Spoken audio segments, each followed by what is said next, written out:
Hey y'all, I'm Christina Barker, licensed clinical professional counselor, love and life coach.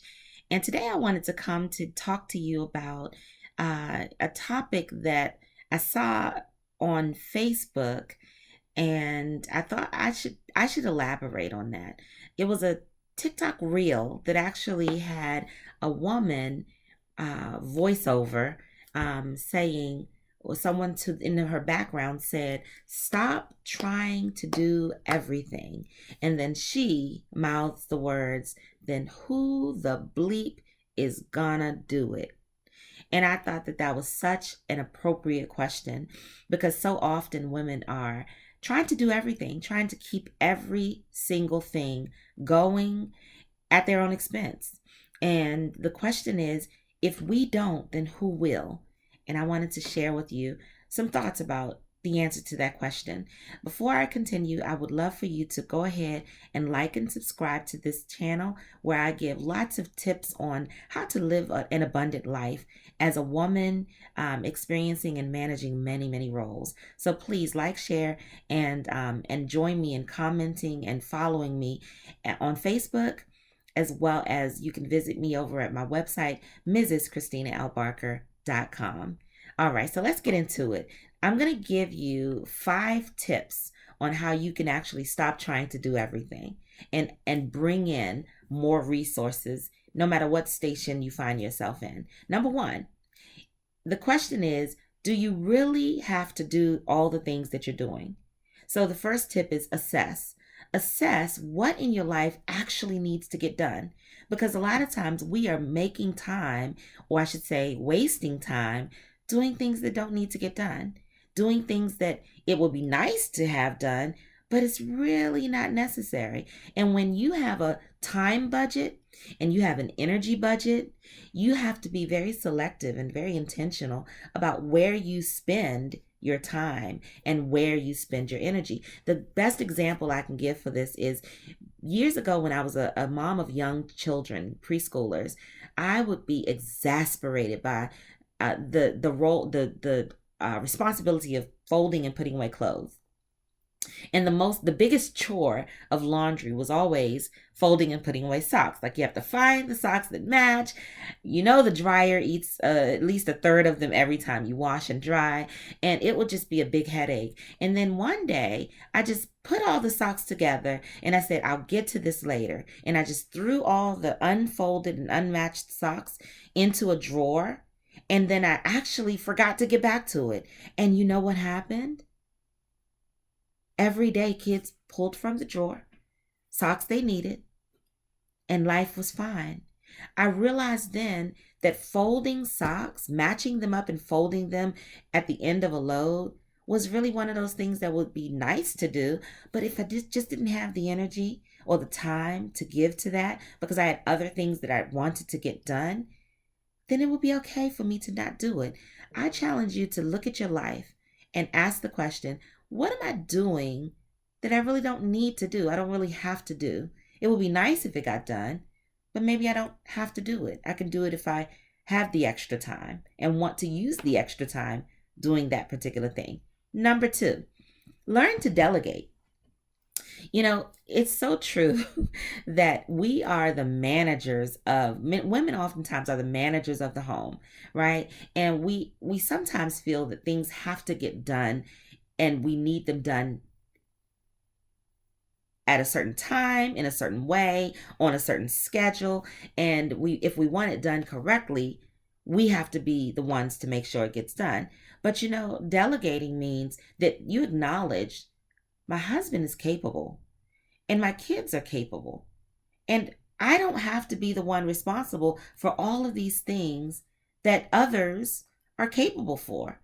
So the truth is that you shouldn't be doing anything that you can require others to do for themselves. Are you still making your kids' beds? Take the time to teach them and then require them to make it themselves. Are you still loading the dishwasher after dinner? Because your kids and your husband just tend to get up and go back doing what it is that they were doing, usually a whole lot of nothing. Maybe you should model for them, everyone, how the dishwasher gets loaded, how to actually pre-wash the dishes, wipe off all the excess food, and then load the dishwasher. And then maybe spend a little time supervising it over the next couple of days, maybe even a couple of weeks, but delegate, pass it off. Because here's the thing, our husbands and our children are a lot more capable than we like to admit. Number 3, keep it simple. Sometimes striving to get things done is actually a lot more practical than trying to get them perfectly done. So going back to that example of the bed being made, sometimes we want to make the bed because we're the only ones that are going to take the time and care enough to make it perfectly. Here's the question. Does the bed have to be made perfectly? Or is it okay to pull the covers up so that they're actually neat and not just all over the floor hanging off the bed, right? If your children can do an adequate job, it's okay if it's not perfect, right? So sometimes we have to skip perfection and just strive for completion. You know, going back to the example of the dishwasher, I used to feel I had to be the one loading the dishwasher because I would look in the dishwasher after my husband would do it and it would be loaded imperfectly. I could get so many more dishes in here if I had loaded it, and it would just be a lot more, a lot done better. You know what? That was something I had to just accept. He's not going to do it the way I do it, and that's okay, right? I'm not saying be wasteful, but if modeling and teaching and showing and demonstrating haven't really benefited you in the sense that they still do it perfectly as you oftentimes think your way is the perfect way, if it doesn't actually result in them doing it perfectly, then pick and choose what doesn't have to be done perfectly. What can be done adequately, sufficiently, right? Because sometimes it getting done is better than it being perfectly done if it means that perfection is going to tax your energy and tax your time. Number 4, extend your support network. Right? Sometimes we look around us and the people right in our immediate circle aren't available. They don't have any more capacity than we have. We sometimes have to look outside of our immediate circle. I was just honest with my kid's coach recently about the fact that I don't know if I'd be able to get him to practice on time because his practice starts when my workday ends. And he said, well, if you can get him to practice, I'll bring him home, because he recognized that I had other things that were also on my mind that if I'm taking him to practice and sitting and waiting, I wouldn't be able to get to. And so I might be able to end my day a little earlier, but that means that still certain things weren't getting done. I can't cook dinner because my husband actually has been working in the evenings. He said, if you can get him to practice, I'll bring him home. And you know what? There was a part of me that wanted to say, oh, no, thank you. That will be asking too much. And it's not your responsibility. But I'm actually learning. Accept help when it's offered. It's okay to accept help when it's offered and not feel like a burden. If someone is telling you that it's becoming a burden, then you can actually respectfully thank them for how they've helped you. Offer them a little gift or token of your appreciation, and then take it back. Right? You don't want to over ask and over rely on people when you're becoming a burden. But oftentimes we're not even being a burden. One situation where another coach actually was picking up my child for games when I couldn't get him there on time. I just had dinner ready for him when he brought him back home. I actually would just make an extra plate to go. When he'd come to drop my kid off, I would send a plate out, right? And that actually takes us to point number 5. Learn to barter. Sometimes the things that are taking up a whole lot of time and energy for you would be easier for someone else to do, but things that take them a lot of time and energy would be easier for you to do. I cook dinner every single day because I have 5 people to feed. Well, really 4, because my husband's vegan and he usually prepares his own food, but that's another story for another day. I cook a meal every single day for my family. This particular coach doesn't cook every day. He oftentimes would stop and pick up some takeout or something, and me offering to make him a plate while he's bringing my kid home was a fair trade in his mind. It's one less stop he has to make, and it's one less trip I have to make.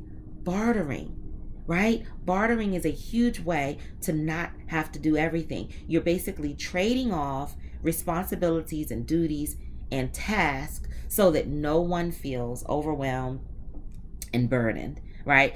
You watch a friend's kids this weekend, you send them over to her house the next weekend, right? You run an errand for yourself and a neighbor this weekend, you pick up something for them.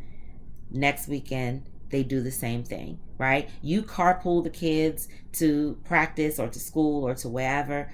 The next weekend or the next week, someone else does the carpooling. Learn to barter. So I'm going to go over the 5 once again, and I want you to remember them because this is the answer to how to stop trying to do everything. Number 1, assess what really needs to be done. Cut the things that just would be nice to be done but are not absolutely necessary. Number 2, learn to delegate expertly.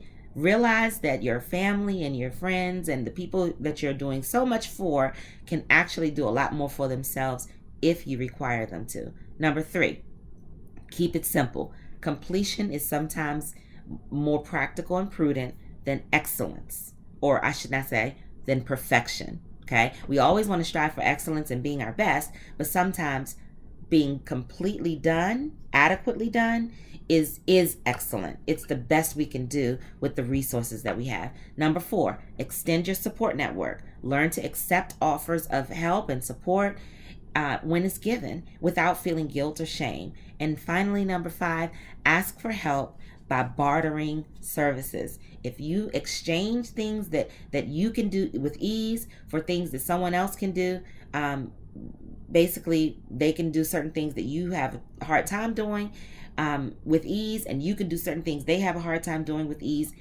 Exchange, trade it off. Okay, I hope this was helpful.